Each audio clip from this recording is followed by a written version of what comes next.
प्रणाम आचार्य जी। मैं शालिनी हूँ, पंजाब से आई हूँ। पिछले काफ़ी महीनों से आपको सुन रही हूँ। एक वीडियो आई थी जिसमें पूर्ण जन्म वाली बात को आपने बहुत अच्छे से क्लियर किया था कि पूर्ण जन्म नहीं होते, ये एकमात्र एक ही जन्म है जिसमें हमें अपने जीवन को परिवर्तन करना है।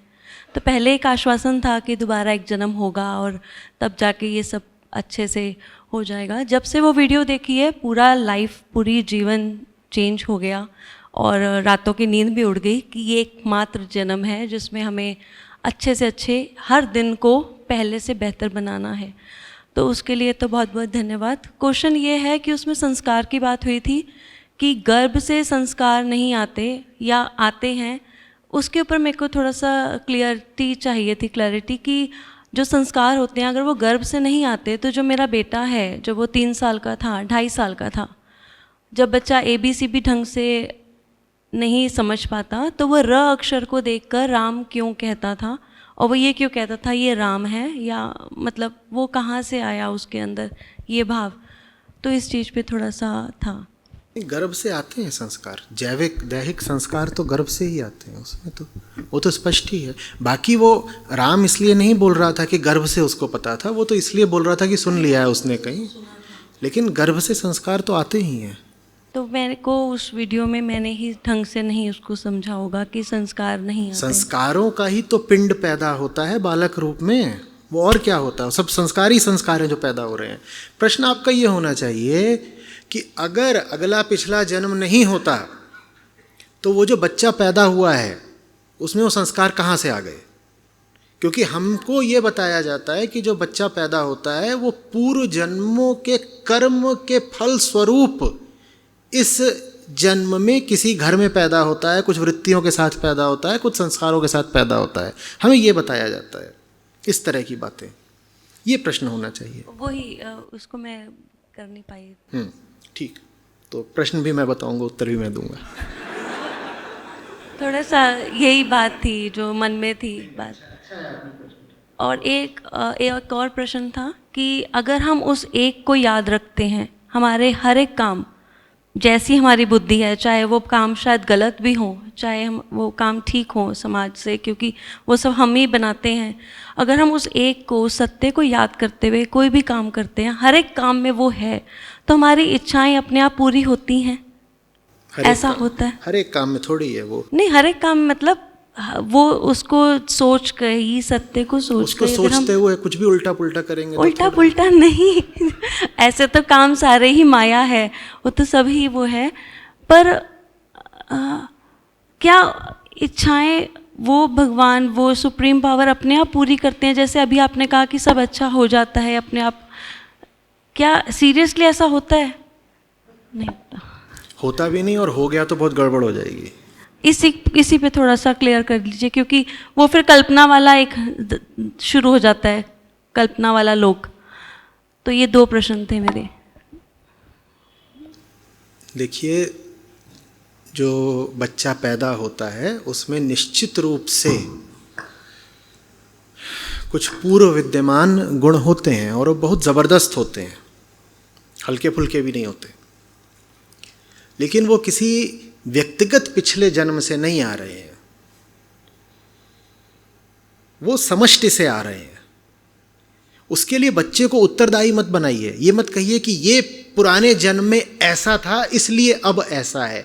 उसमें बच्चे की कोई व्यक्तिगत जिम्मेदारी नहीं है, बच्चे ने कुछ नहीं किया है कि आप कहें कि पिछले जन्म में चूंकि इसने बड़े बड़े पाप किए थे इसीलिए ये गर्भ से ही पैदा हुआ है कुछ बीमारियां लेकर के। हम ऐसे ही कह देते हैं ना, पुराना पापी है, अब देखो पैदा हुआ है रोग लेकर के।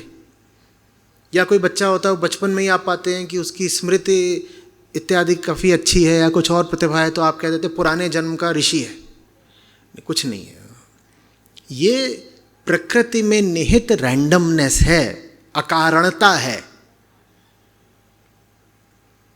समुद्र में लहरें उठती हैं, कोई लहर छोटी है कोई बड़ी है, कितने प्रकार की उठती रहती हैं। उसमें ऐसा थोड़ी है कि किसी लहर ने पिछले जन्म में पाप किए थे इसलिए छोटी रह गई, कोई वजह नहीं है। दूसरी बात, आप जिन चीज़ों को कहते हैं कि इस बेचारे का बड़ा अभाग है कि ऐसा पैदा हुआ, वो आपकी नज़र में अभाग है ना, आवश्यक है बच्चे की नज़र में हो। आप कहते हैं ये बड़ा पापी था इसीलिए गरीब घर में पैदा हुआ है। आपको कैसे पता कि अमीरी में पैदा होना अच्छी बात होती है? आपको इसलिए लगता है क्योंकि आप लालची हैं, आप पैसे के लालची हैं, तो इसीलिए कोई बच्चा गरीब घर में पैदा होता है, आप बोल देते हैं पुराना पापी है। वो पुराना पापी नहीं है, आप लालची हैं। बच्चे को क्या समस्या गरीबी से? आप शारीरिक दोषों की भी बात कर सकते हैं। किसी को कोई शारीरिक दोष है, बच्चे को कुछ दिन कष्ट सहता है, उसकी मृत्यु हो जाती है, आप कहते हैं अरे रे रे, जरूर पुराने जन्म कर्ज उतार रहा है। आपको कैसे पता बच्चे के साथ जो हुआ वो वाकई ठीक नहीं हुआ? बड़ा अहंकार है ना इसमें हमारा। हमें लगता है हमारे साथ जो हो रहा है वो बड़ी अच्छी बात है। उस बच्चे के साथ जो वो चूंकि वैसा नहीं था जैसा हमारे साथ हो रहा है, तो बच्चे का बड़ा अभाग है। आपको कैसे पता अभाग है? आपको कैसे पता कि वो जल्दी आया जल्दी चला गया? आपसे बेहतर नहीं है वो। आप 80 साल तक जैसी जिंदगी जी रहे हैं उसने नहीं जी, वो 8 महीने में चला गया। आपको कैसे पता कि ये उसका पाप है या पुण्य? पर हमें चूंकि अपना कुछ भी अंदाजा रहता ही नहीं, तो हम पूरी दुनिया को अपनी आंखों से देखते हैं और सोचते हैं हमें जो दिख रहा है वही सच्चाई है, हमें जो लग रहा है वही सच्चाई है। हर तरह की चीजें हैं प्रकृति में, छोटी बड़ी। कुछ पेड़ हैं जो सैकड़ों साल चलते हैं, कुछ छोटे छोटे कीड़े हैं जो जन्म लेते हैं और उनकी उम्र कुछ पलों में पूरी हो जाती है। कोई इसमें अभागा नहीं है, न किसी का विशेष सौभाग्य है। घास का तिनका भी होता है, वटवृक्ष भी होता है, कोई छोटा नहीं हो गया, कोई बड़ा नहीं हो गया। कोई नहीं बैठा है जो अच्छे या बुरे फल देता है। हाँ, विभिन्नता होती है। विभिन्नता को अच्छाई या बुराई का नाम अहंकार देता है। कोई अलग पैदा हुआ है तो सिर्फ अलग है, वो किसी पाप का फल नहीं भोग रहा, वो किसी पुण्य का फल नहीं भोग रहा। और फिर किसको आप कहेंगे अच्छाई? कई संस्कृतियां आज भी हैं जहां लंबे कान को बहुत अच्छा माना जाता है, क्योंकि बुद्ध के कान कहते हैं बड़े लंबे थे। कोई बच्चा पैदा होता है उसके कान लंबे होते हैं तो कह देते हैं ये देखो ये पुराने जन्म का पुण्यात्मा है। और साथ ही साथ कुछ कबीले ऐसे भी हैं जहां छोटे कान को बेहतर माना जाता है। आपको कैसे पता कि बड़े कान या छोटे कान वाकई अच्छी बात है या बुरी बात है? बताइए, कैसे पता? हम अपने हिसाब से किसी चीज को अच्छा किसी को बुरा बोल देते हैं, और फिर जहां अच्छाई पाते हैं वहां कोई कारण तो मिलता नहीं कि बता पाए ये अच्छाई कहां से आई, क्योंकि कारण है भी नहीं, तो हम कह देते हैं पिछले जन्म का खेल है, पिछले जन्म का। कोई व्यक्तिगत पिछला जन्म नहीं होता है, पुनर्जन्म निश्चित रूप से होता है, पर हमें आज तक समझ में नहीं आया कि किसका। पुनर्जन्म व्यक्ति का नहीं, वृत्ति का होता है। हम व्यक्ति के ही पुनर्जन्म में रुचि दिखाते रह गए। हम कहते हैं अभी फलाना मरेगा, वो कुछ और बनेगा। व्यक्ति कुछ नहीं बनता, व्यक्ति का तो एक बार का खेल है। वृत्ति निरंतर आगे बढ़ती रहती है अलग अलग व्यक्तियों के रूप में। वृत्ति आगे बढ़ती रहती है अलग अलग व्यक्तियों के रूप में। व्यक्ति पुनर्जन्म नहीं लेता, वृत्ति पुनर्जन्म लेती है। तो मैंने बिल्कुल भी नहीं कहा है कि पुनर्जन्म नहीं होता, पुनर्जन्म निश्चित रूप से होता है, पर हमारा आपका नहीं होता, वृत्ति का होता है। वो एक निर्वैयक्तिक वृत्ति है जो जन्म लेती है, और हम मानते रह गए कि व्यक्ति का होता है। व्यक्ति का नहीं होता। आप एक बार की हैं, हम एक बार के हैं।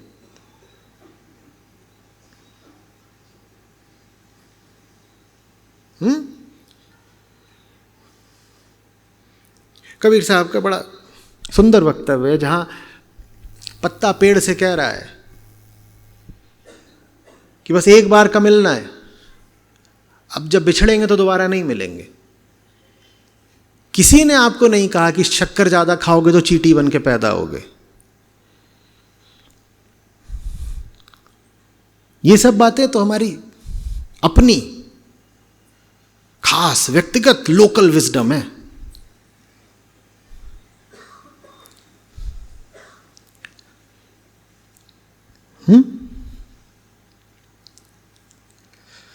और दूसरी बात आपकी, अगर हम उस एक के साथ सधे रहते हैं, उस सत्य के साथ, हाँ, तो क्या वो सारी इच्छाएं पूरी कर देता है?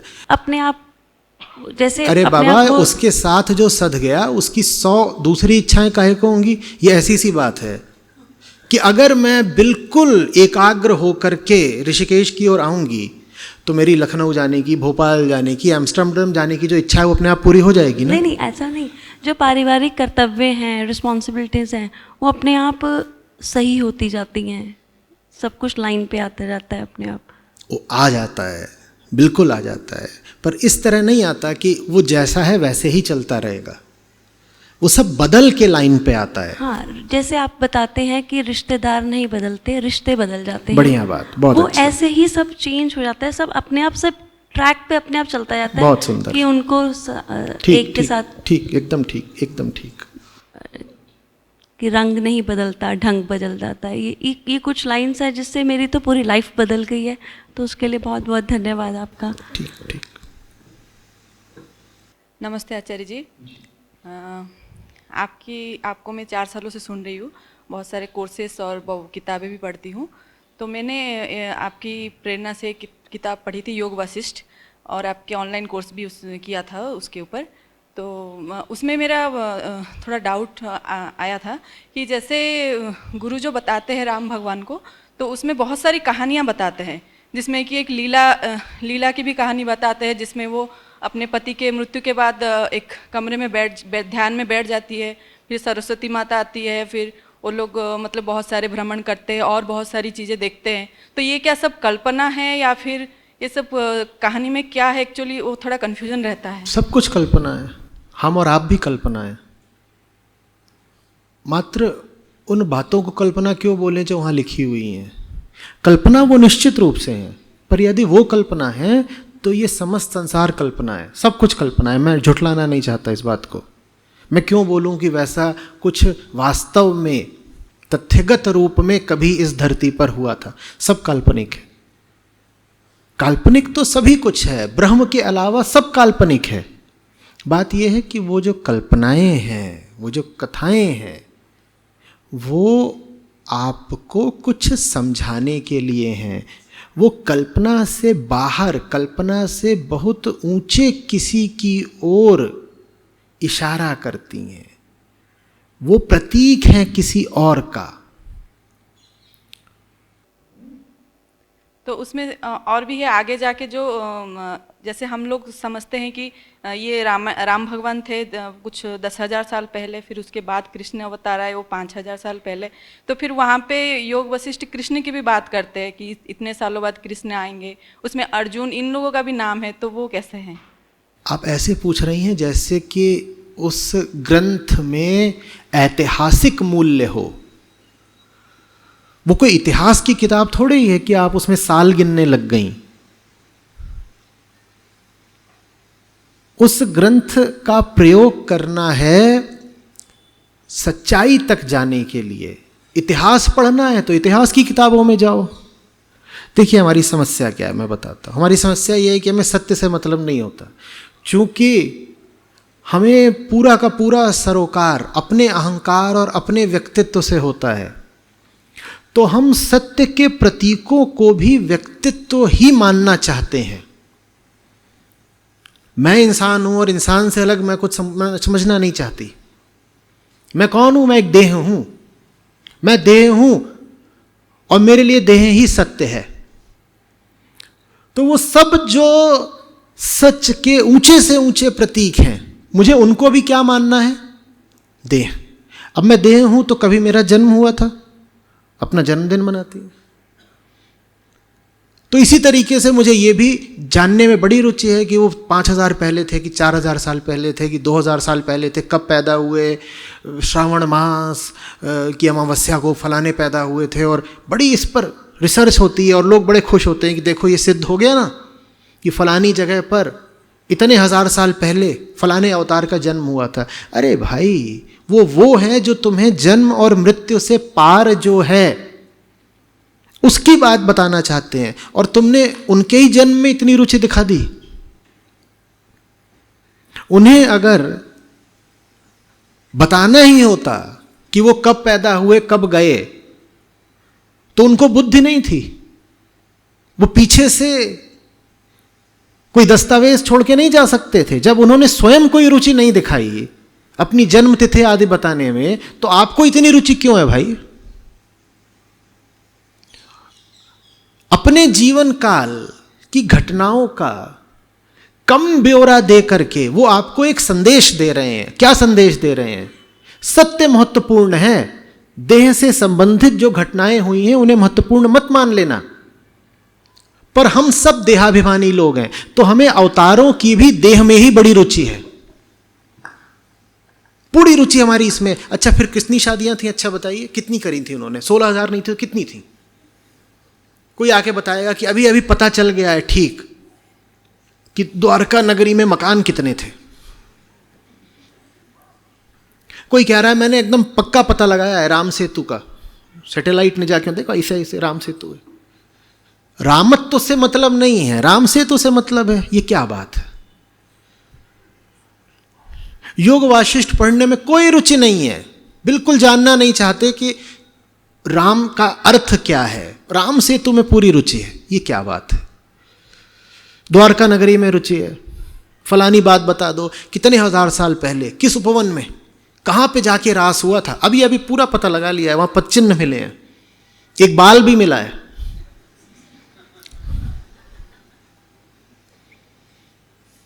एक जन शोध कर रहे हैं कि यमुना नदी में वाकई कई सरों वाले सांप हुआ करते थे एक समय पर, कई करोड़ वर्ष पूर्व। फिर जैसे डायनासोर विलुप्त हुए वैसे ही वो जो कालिया का पूरा कुनबा था वो विलुप्त हो गया।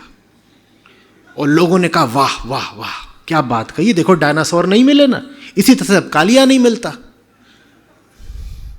पर रहा जरूर होगा कोई कालिया। आपको गीता से मतलब नहीं है, आपको गीता काफी नहीं पढ़ती, आपको इन सब बातों में रुचि है। इन सब बातों में रुचि है ही इसीलिए क्योंकि गीता नहीं पढ़नी है। अहंकार ने कड़ा निर्णय ले रखा है, गीता नहीं पढ़ूंगा। पर खुलेआम बोल भी नहीं सकते कि कृष्ण हमें पसंद नहीं है, तो गीता एक तरफ करके ये सब बातें शुरू कर देते हैं। ये वास्तव में राम और कृष्ण के प्रति हमारा गहरा विरोध ही है, जो हमें उनके व्यक्तित्व की घटनाओं में इतनी रुचि है। यदि वाकई हमें प्रेम हो राम से, कृष्ण से, तो हम उस चीज को जीवन में लाएंगे ना जिसके वो प्रतीक थे।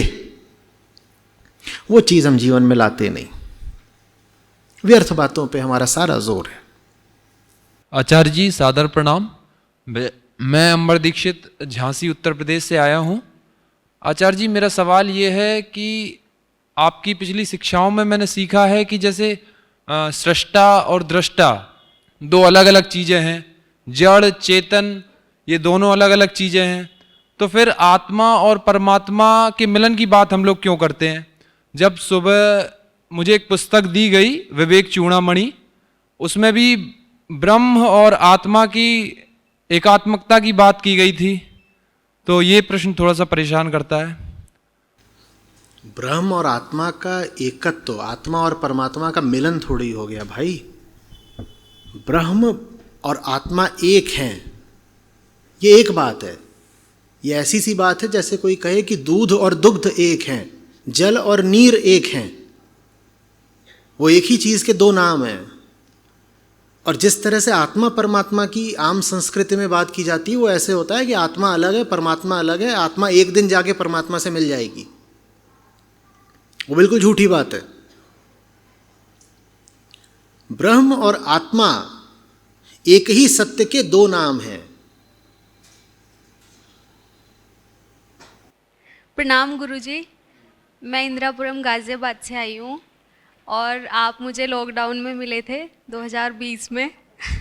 उससे पहले मैं बहुत भटक रही थी और मुझे आप ही की तलाश थी। बहुत सारे सवाल थे मेरे, लेकिन मैं फ़र्स्ट टाइम ही आई हूँ यहाँ पे, पर मेरे सारे सवालों के जवाब आपकी, बहुत सारी मैंने किताबें पढ़ी और बहुत सारी वीडियो देखी, मेरे सवाल मुझे मिलते जा रहे हैं। मैं यहाँ पे आपका आभार व्यक्त करने ही आई हूँ, क्योंकि मैं क्लैरिटी के साथ एक सही रास्ते पे चलने लग गई हूँ। सवाल मेरा वैसे पहले कोई नहीं था, पर कल से मेरा एक सवाल है। ये जो थीम है यहाँ पे, इसका क्या है मतलब, ये जो हथौड़े, जंजीर, फांसी, इधर ग्रीनरी, मतलब इसका कुछ मैसेज तो आप देना चाह रहे होंगे, आप कोई भी चीज़ फालतू में तो करते नहीं हैं। तो ये कल से सवाल है, कल लाइट भी नहीं जल रही थी, आज लाइटें भी हैं इधर, तो इसके थ्रू ये छोटी वाली, अरे हरी जला दी, हाँ अब लाल जल। तो मेरे को ये कल से आ रहा है कि ये इस सब का क्या मैसेज है। जंजीर बता है, तो दिया, कुछ और होना था, कुछ और हो गया। यहाँ तो ये लाइट भी गलत जल रही है। कुछ नहीं है, हम जैसी कल्पना करते हैं, सच्चाई की जिंदगी उससे बहुत भिन्न होती है। ये सब लोग खड़े हुए हैं जो संस्था के, ये कोई ये सब काम करने में विशेषज्ञ लोग तो हैं नहीं। आपको लग रहा होगा किसी बहुत गहरे विचार से ये सब कुछ आया है, ज़रूर इसमें कोई गहन सूक्ष्म संकेत छुपा हुआ है। ये किसी विचार वगैरह से नहीं आया है। पहले दिन जब आप लोग खड़े हुए थे वहाँ, पहले दिन माने कल ही 11 बजे के आसपास, तो आपने देखा था मैं तेज़ी से निकल के जा रहा था, गौर किया था? आप लोग भी वहाँ कतार में थे, मैं उधर से ही निकला था। क्यों निकला था वहाँ से? उतने बजे मैं क्या कर रहा था? ये सब कुछ तैयार नहीं था, ऐसे ही पड़ा हुआ था, तो हमने कहा कुछ तो कर ही लेते हैं, कुछ बनाना है। सामग्री पूरी थी नहीं, तो इधर सब हरा हरा लग रहा था, तो मैंने कहा इधर जो कुछ उपलब्ध है लगा दो। तो सूखी चीज़ें लगी, एक कुल्हाड़ी मंगवाई गई, उस कुल्हाड़ी को यहाँ लगा रहे थे तो पता ही न चले, तो उसको काला कर दिया गया ताकि वो वहाँ उस पृष्ठभूमि में पता लगने लगे, और उससे अपने आप एक थीम उभर करके आ गई। ऐसा कोई विचार नहीं था कि ये सब करना है। जब ये सब आ गए तो कहा चलो डंडा ले आते हैं, बांस ले आते हैं, जो भी सूखी चीज़ें मिले वो एक तरफ रख दो, और जितनी भी प्राकृतिक हरियाली और ये सब मिले वो एक तरफ रख दो।